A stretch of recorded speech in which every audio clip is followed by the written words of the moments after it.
In the name of Allah, the most gracious, the most merciful.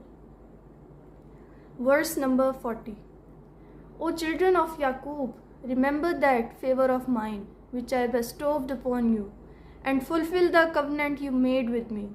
I shall fulfill the covenant I made with you, and remain fearful of only me in particular. Verse number 41.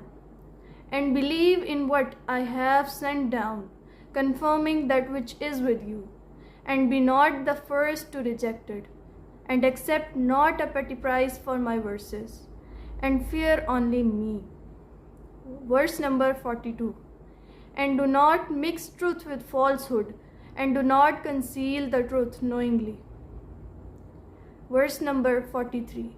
And keep Salah established, and pay Zakah, and bow with those who bow in Salah. Verse number 44.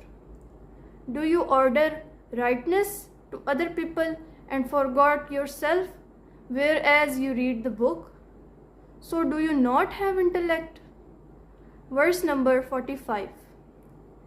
And seek help from patience and Salah.